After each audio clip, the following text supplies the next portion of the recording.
I'm just waiting for the inception moment where we have a Chat GPT scope of work in response to a Chat GPT RFP from the consultant, and it's just literally You're cute. You're cute. You. You. You.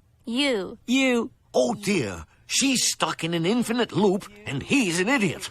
Part 2 of Crestron Masters, where we talk about AI and how this is going to impact programmers moving forward. All that and more on A State of Control.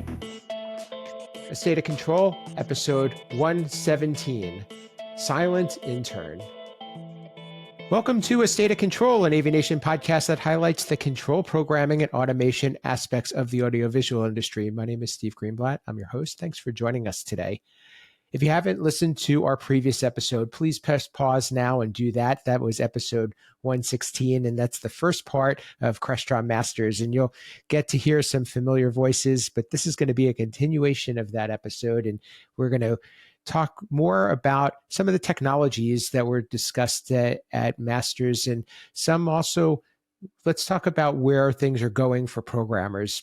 But if you missed the last episode, we talked a lot about the business relationships, the highlights, the overview of what happened at the event. And this is an event that's been going on for quite some time, and we've been covering it for many episodes. So please check out our previous episode, which will lead into today's discussion, and welcome back the same guests. So before we get to share those with you, I get to say hello again to my partner here at A State of Control, Rich Vergoza. How are you, Rich? I'm doing good. I think you waited 10 years to be able to say that in an intro. It's like, if you're at this episode, pause now. You know, that being was cool awesome. And everything. I'm serious. That was State of Control history right there, man. I'm loving it.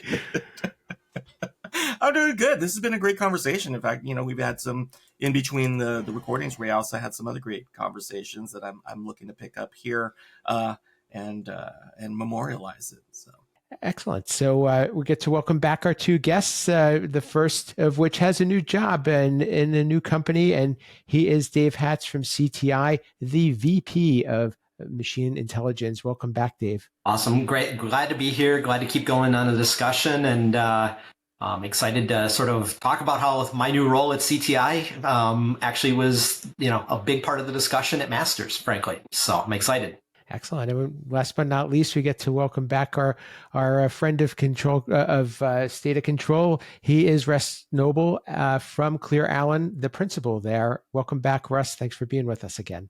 Thanks very much. Third time on the show, third time's a charm. Excellent. One of the things that we talked about in the past episode was we teased how programmers' roles are changing, and how we talked about AI, and we talked about different modern programming languages. Those are things that we've covered on this show before, but it's important to see how the conversation is changing at events like Crestron Masters, because in the past, it used to be very much product-based. It used to be very much about, these are the things that you're going to need to learn to be able to program our systems. And now I think programmers have the opportunity to take some things into their own hands and have more transferable skills. So, Rich, this isn't a new conversation. We've talked about this for some time, but where do you see things going for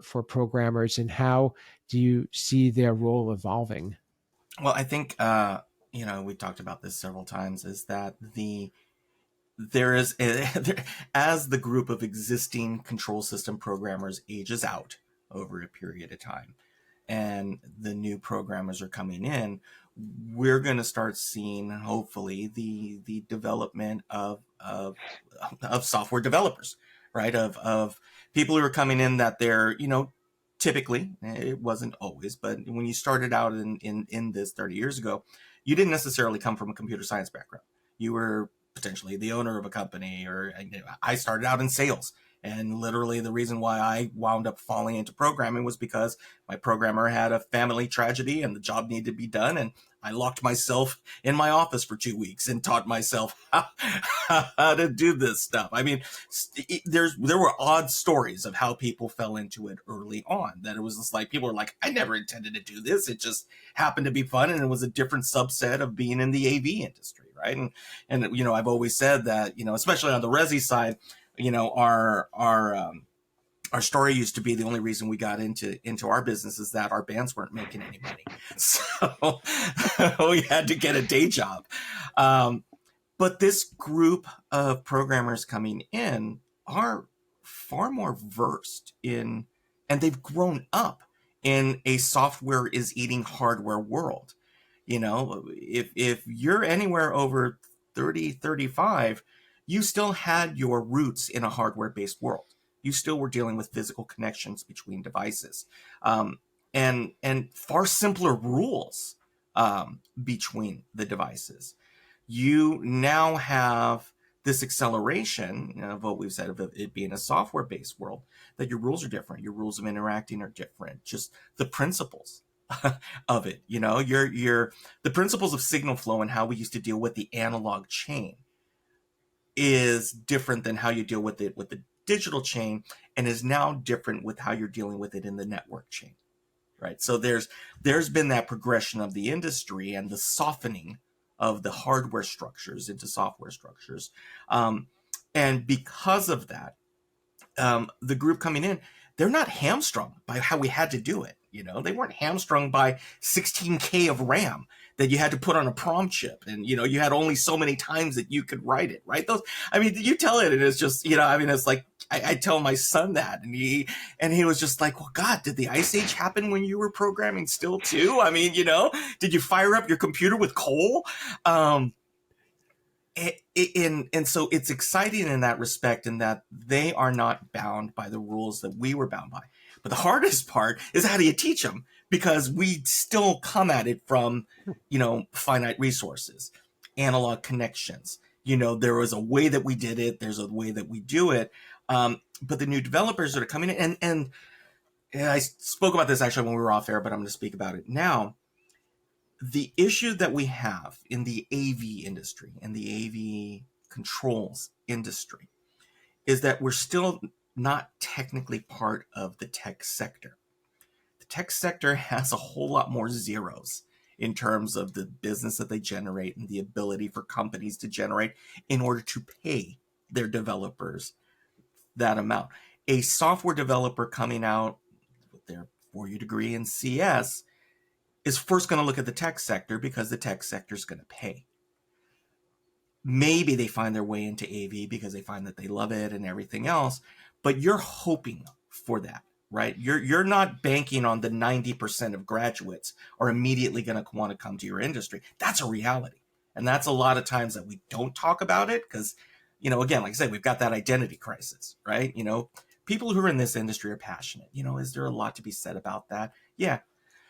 However, brothers still got to eat sometimes. And so one of the core issues for control systems programmers is that either you take somebody who wasn't necessarily a control systems programmer, and maybe it was a tech, or maybe it was already in the industry, right? You find the pool that you're in, and then you train them up. Also a gamble. So, you know, or you bring somebody in from the outside who doesn't have AV industry knowledge. You're paying the premium for them because you're competing with whoever it is.com. And you have to provide an attractive package for them. And so the issue now is, it's not necessarily the people, it's not the skill set, but what are the tools that you're going to have available as an organization in order, one, for you to be profitable and stay in business as a company, but also acknowledge the fact that, yeah, you know, you're potentially going to be priced out, you know, for something else. We were already talking about it. I mean, look at all the industry magazines, the commercial magazines. They talk about, you know, the talent train and how to, you know, ways to get people to come to the industry and you know, all of these things. And it's interesting because, again, like I said, the prior generation, yeah, we all came from AV backgrounds for the most part. We were associated with it. And then control systems programming was just an adjunct because you didn't have to sit there and hand solder a DB25 or something. You're like, okay, this is cool. I can just do it on a laptop. I'm good to go. I'm not, I don't have to crimp BNC connectors. But because we're moving into this software world, it's a dilemma we face, in terms of how we're trying to figure out where the talent pool comes from. How can I afford that talent pool? How can I bill out? How many projects do I need to do? What kind of projects do I need to do? Can that, and on top of it, can I train people up up enough in order for them to do the projects to be profitable? There's a lot of conversations outside of just programming, outside of what we're just saying with masters, which is this talent pool that we have coming in. We've got to do better at deciding how we're going to train them up, because it's great to always say, oh yeah, we'll bring in software developers and we've got all of these tools that you're used to. Well, that's great. First thing they're going to ask you when you interview them is, what's my pay? I'm getting 3 offers out of school, or I went over on this site and I've got 4 offers as just basically, I'm the person who updates the code for the little widget for my Chrome tab. That's my job, and I'm getting 6 figures to do that. What do you got? Well, we have a great environment, and you get to see cool stuff and listen to cool things and all kinds of great gadgets. It's a great story to tell, but it's tough because also in this industry, right? It's what's the goal? Always, to try to maintain as profitable as possible, and then not worry. And then they get mad that, they bring somebody in and they move on to someplace else. It's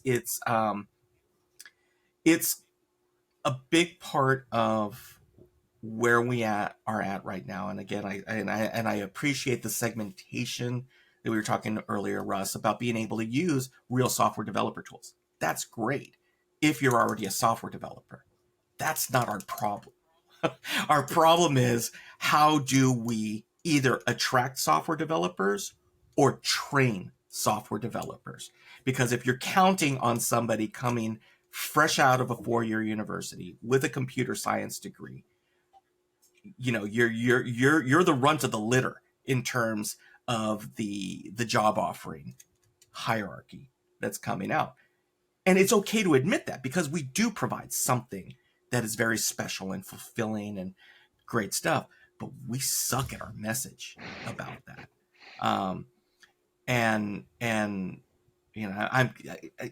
It's funny is that sometimes when you have these conversations, I have these own inspirational moments in my head. I'm going, oh crap, I am doing it wrong. I didn't even think about that until right now, and went, okay, we got to pivot. And I think when you get everybody together at Masters, and if you take a look at it, and I'll ask Dave and Russ, right? How many of them how many would you say are under 25? Yeah. How many are under 30? Not enough. So you've got 40 somethings on up who were the last generation of AV techs who, programmer left. We've got this boardroom. I'm going to send you to, C101, C102, right? Go ahead and get this done because this job's got to get done. And now all of a sudden, voila, programmer, right? On their business card. It's interesting, Rich, you say that, because I remember having a discussion. I don't even remember who it was with, and it was one of those breaks between sessions, and we were looking down the hall, and the two things we were commenting on are, there are more representation in that under 30 crowd, but still not enough. And there was slightly more diversity in the audience. But again, not anywhere near enough. And, we were sort of having very similar discussion to this, Rich, of, who is that target of, who should we be targeting? Should we be targeting that 4-year CS graduate that's going to be looking at one of the famed, companies, the Facebook, Apple, Microsoft, Netflix, Google? Or is there a different audience of developer or aspiring technologist that would be, the appropriate or the more appropriate candidate to bring in? And, again, there's no right answer to it, but very much echo what you're saying there, Rich, that we've been talking about this for more than a decade. I look at, at CTI, we have, a big focus on internships, a big focus on education. We're making strides, and yet we haven't solved it all the way.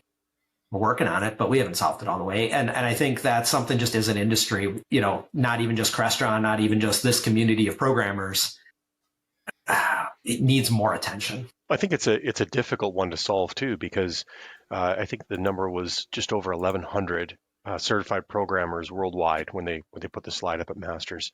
And I know this year was my first year teaching at Masters. It was my diamond year, and one of our first sessions when we got together as our teaching group, we talked about who the audience was. I want to know, who are we talking to, because the diversity of knowledge, of skill sets, from someone who's recently certified but a CS student to somebody who's been in the industry for 40 years and has more experience than I have hair on my head. And how do you fulfill all of their needs when you're instructing? It's quite intimidating, I got to say. And when we're only 1,000 people at certified that would be attending or could be attending Masters, that's a pretty expensive undertaking to solve education plans. So kudos to you, Dave, and CTI for putting those types of programs in place. And I know that there's Rich Sasson has been talking extensively about the training initiatives that he has underway as well. And I think that's incredibly important, because for such a small industry, we need talented resources. And I know we're going to be talking about AI a little bit further on this, but I think that introduces a whole new realm of learning gaps and learning challenges that we're not going to see for another 10 years, maybe.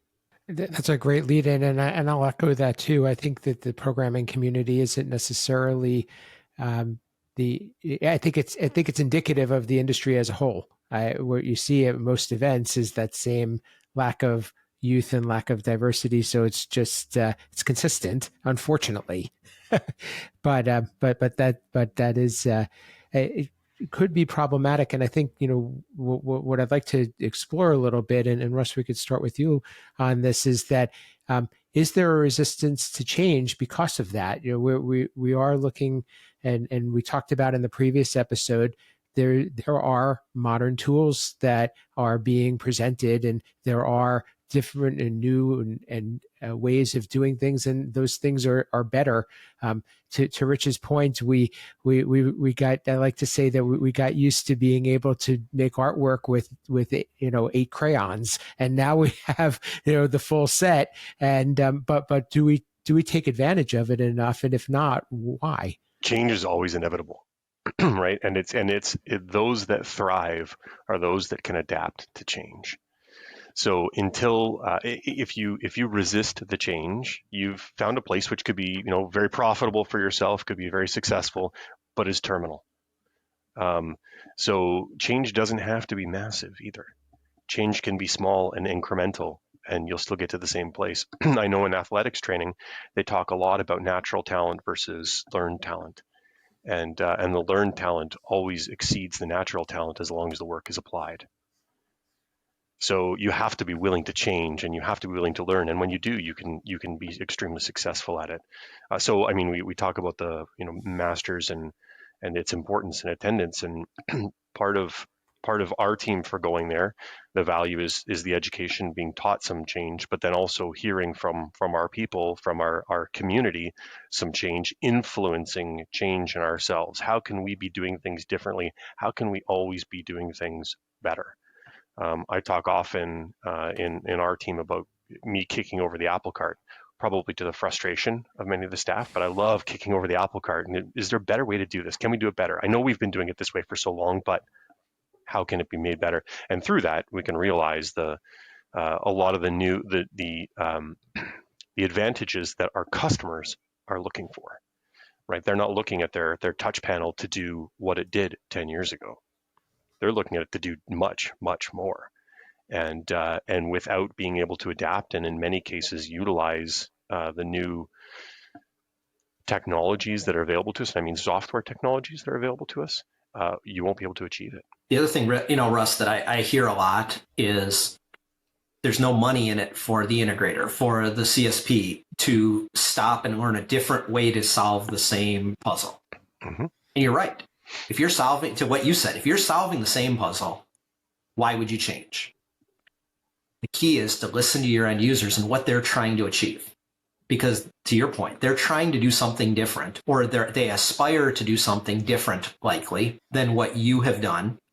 And I know myself as a programmer, there's a lot of times I've walked into a situation and said, I know best because I've done this how many times? No, I did that old puzzle 100 times, 1,000 times. Have I actually done this new puzzle? Looks very similar. Mm-hmm. Similar components to it. But have I actually done this puzzle? And I think we owe it to ourselves to ask ourselves, truly, is there a better way?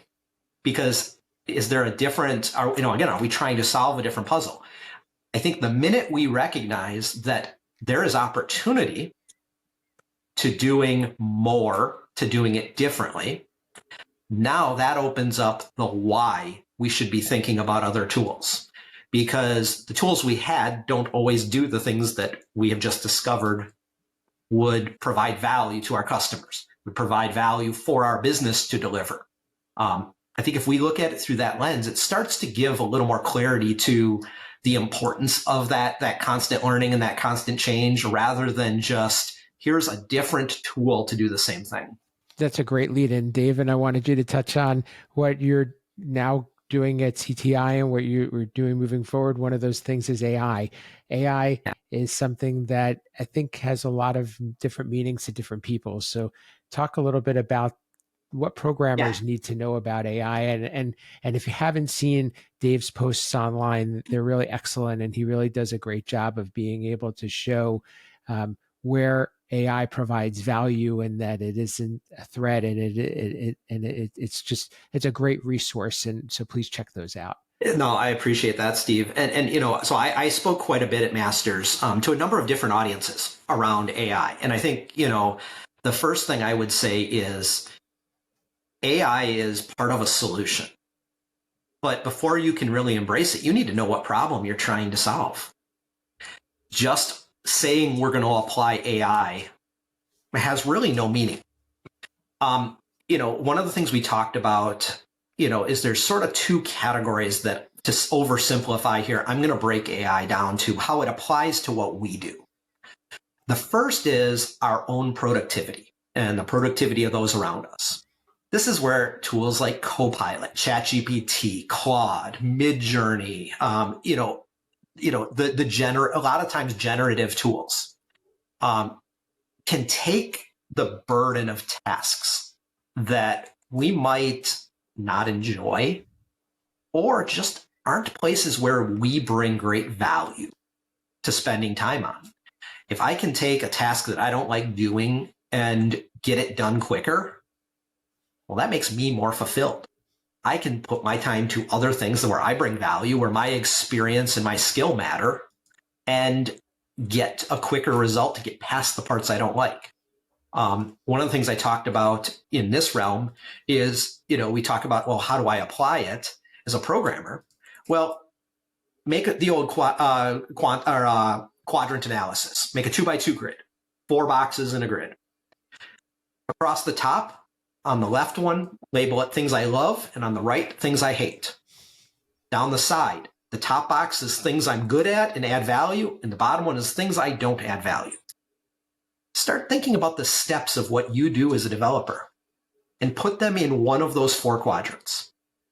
And what it'll do is it'll start to show you on the productivity side opportunities to do things. You focus on that top left quadrant, the things you really like to do and things that you add value, and start thinking about the things in the other quadrant. Start with the bottom right one. Those are things that you don't add value and you don't like doing.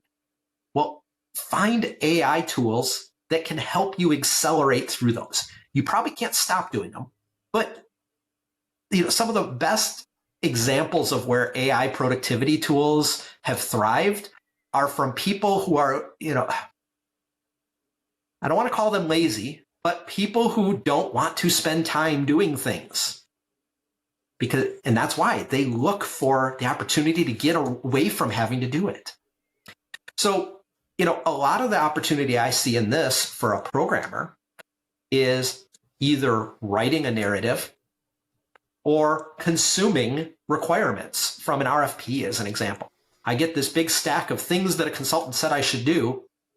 Well, summarize the damn thing for me and just get to the punchline. What should I be doing? ChatGPT, Copilot, remarkably good at that. Now, before I go any further, be very careful. Whatever you do with AI, make sure that you understand the data controls around it. Don't put public domain things in, or things that shouldn't be in the public domain in ChatGPT. There's a huge discussion around that. I'm not going to bore us all with that. I think we probably understand that more than many. But be careful about the tool you're using. I'm just waiting for the inception moment where we have a ChatGPT scope of work in response to a ChatGPT RFP from the consultant, and it's just literally they're just fortunately it's an unpaid employee at that point that just goes back and forth with theirs. We are coming to that moment where we're going to have AI talking to other AI commanding other AI to do things. We're very close to that, quite honestly, and that's okay. As long as we understand, the thing about AI, especially in this realm, I look at it like an intern. And so the thing is, would you trust an intern to do complete finished work that you just hand over to your customer? No, you would check it. And the thing about the AI intern is it's very confident in its results. Just like your intern would be. They are so proud of what they did for you. They hand it over like, this is I just finished my PhD dissertation. This is perfect. And you look at it and say, yeah, but you didn't capitalize your name. Go try again.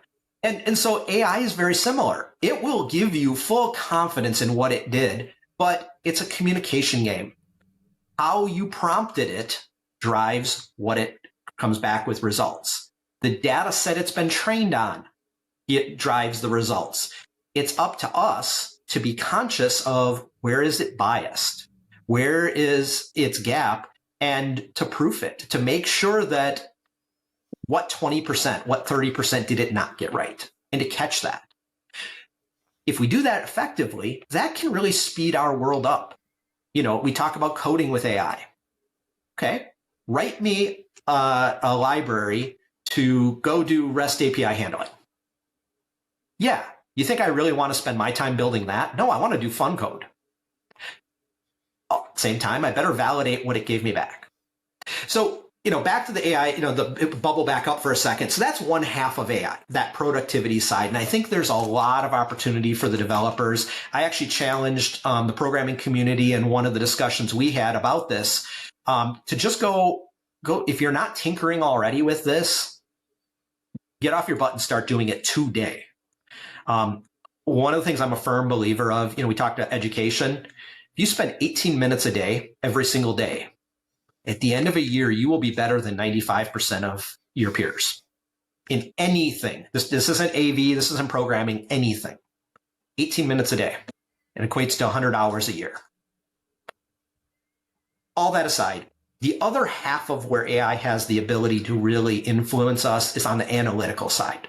So this is the backside. This is what our systems are doing and the data that we have. Think of everything every piece of equipment, every system we work with as a sensor. It's got a lot of data out there. These data points can be valuable.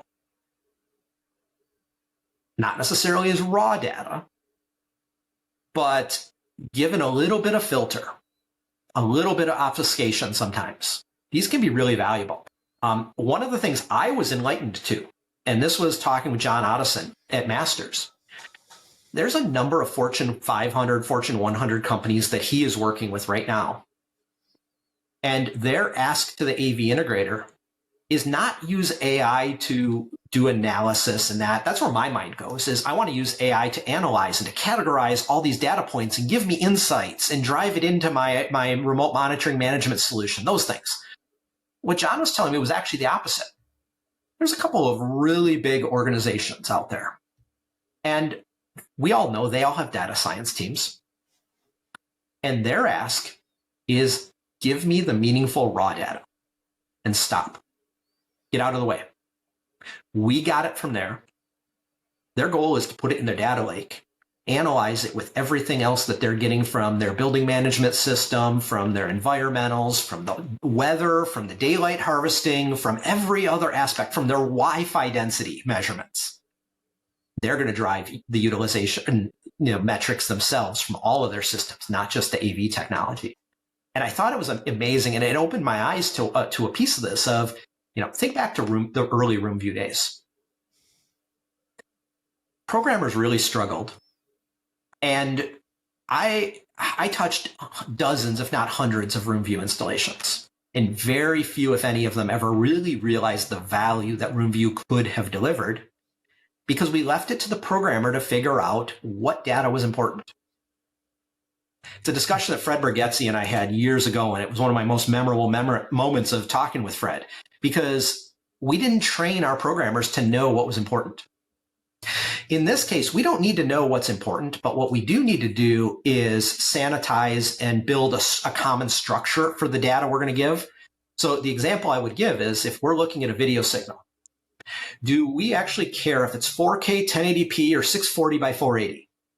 Or do we just care that there's sync present? Well, some devices give us the flag for sync being there or not. Others give us the resolution. Well, if we just pass all of that and just puke it into a data lake, well, we made a mess. But if we go and say, regardless of the size of room that I've got in an organization, I'm going to pass along when there was video signal connected to each of the connection points and when there wasn't.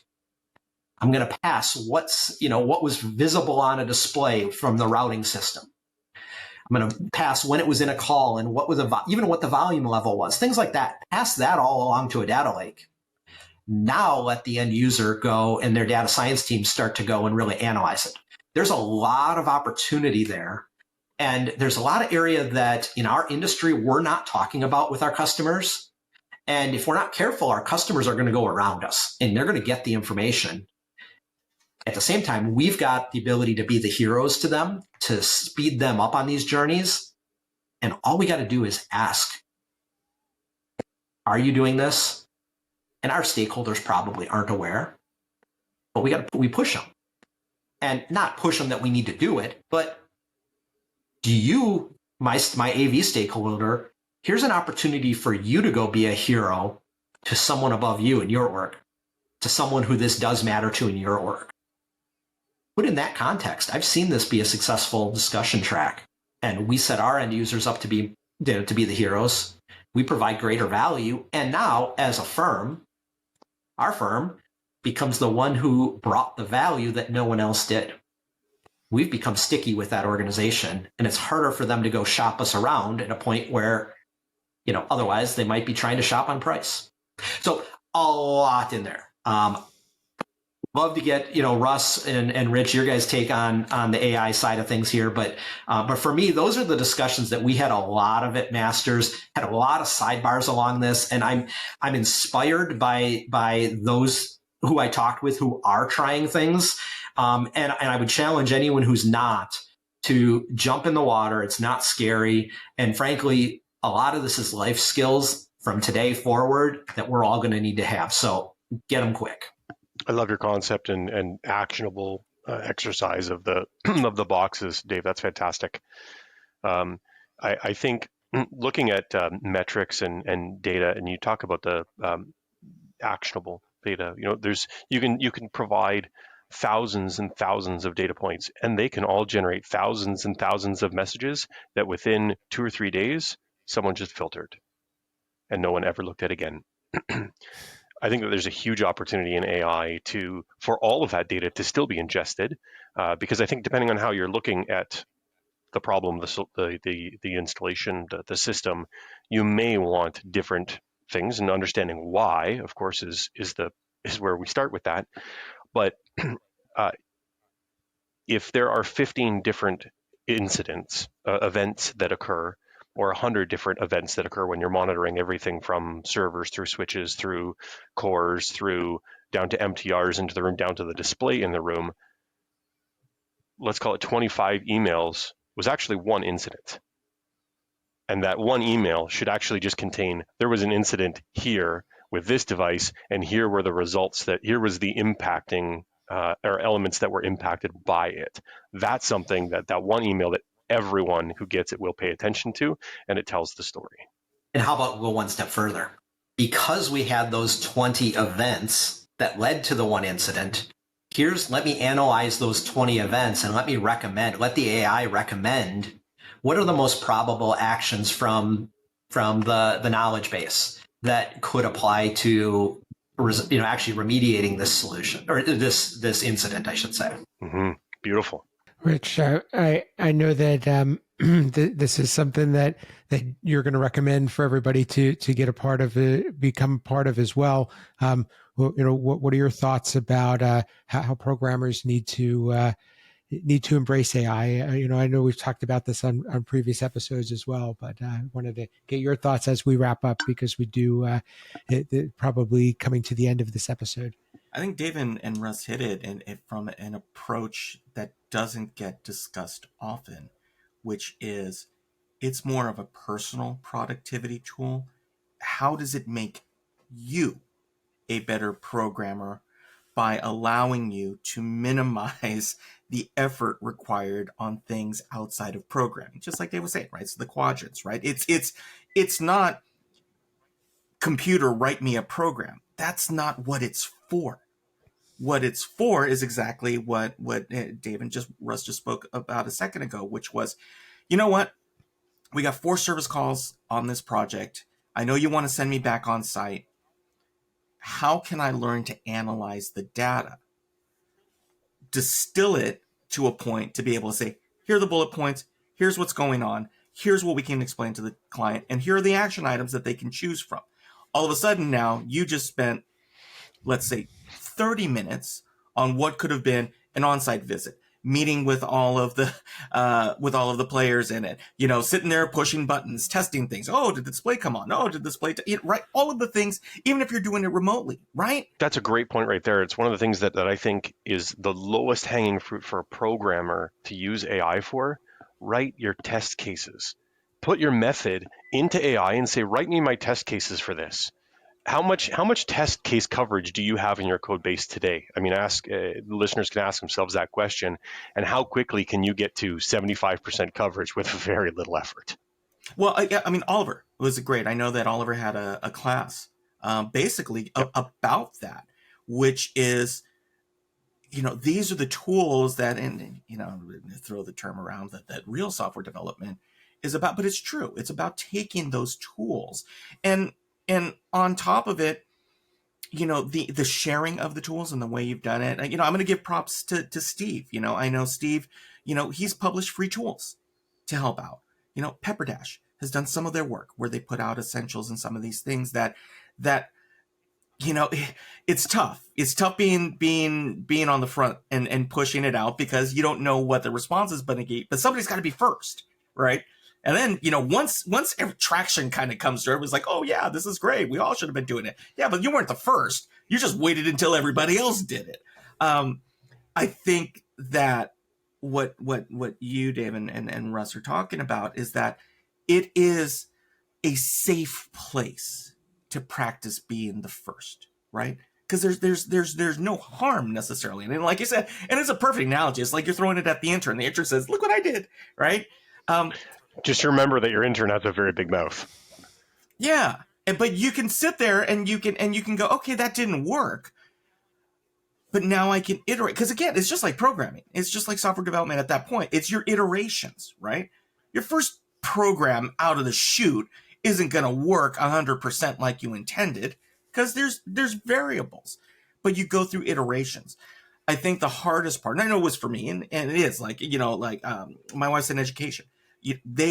She and her team are all in with machine learning and machine intelligence, because of how it works in the education process and the sheer amount of data, and just, and I see it. I see how it's so powerful for what they're doing in the time savings of working on their own things to make them more productive. Like Dave said, in the upper left corner of do what you want, and let this do the things that you're not good at, but still need to get done. Well, the other thing, Rich, I would throw to that is a lot of the success, especially when it's generative AI, is around communication. It's not the technicalness of it all. It's how do you communicate effectively with that AI to get the results you want. And the biggest thing I would encourage people to do is if, a lot of times these are intended to be iterative. So, I would, say, if you're going to say, write me a snippet of code, don't just take the snippet of code that you get back and try to edit it yourself and try to muscle through making it fit. Because we know we are in a business of getting perfection. We want to own the experience to the 100% mark. And so AI code's probably not going to ever get us completely there. So iterate with the AI though. Go back to it and say, okay, but add a handler, an event handler for this. Add the coverage for this test case. Go let it do the hard work of figuring out how to address the concern, but make sure you're communicating effectively with where you want it to improve. Where do you want the intern to focus on some more so they can go back and try to be effective? And again, because if AI generates code for you, if AI generates any result for you, and you have to spend 50% more time fitting it in, well, that doesn't make sense. Tell the intern to go back and try it again. And this intern, its feelings don't get hurt. And that's an important thing. Its feelings don't get hurt. It's not sitting there saying, well, you're saying that my code sucks and I'm not going to, right? You're not all sitting in a conference room, right? And sitting there or in the lab or in the test space. You have the ability to say, nope, not right. Do it again. And if you say it 10, 20, 30 times, it's not going to sit there and, and storm out of the office. But that's important, and not to abuse it at the same time, because, you do have to understand I'm still working with humans and working in a team environment, all of these things, right? Not everybody is going to, you're not going to have 10 little breathing chat GPTs running around doing your bidding. But like you just said, it is the ability to iterate and to refine your process to communicate, which then makes you a better communicator when you're dealing with a UX team. If you're not doing the UX, to be able to deal with, somebody who it may be another developer who you can go ahead and send out and work your way through. But, you bring up a great point in that by using it, it is going to force you to be a better manager and communicator, because you have to learn how to manage and communicate your thoughts out. And fortunately, in a safe place where it doesn't take offense over how you say it. Right. And, the last thing I would just leave with, and this was a big point that, I shared with all the audiences at Masters, was, this idea that AI is going to replace people, I think is misfounded. The key, though, is people with AI tools will very much displace people without AI tools. And I think we are gonna see that in our ranks very quickly. I think we already are seeing cases of that. And so I would leave that as just inspiration on, this is something that at some point we're all going to have to reckon with, starting to beef up our skills.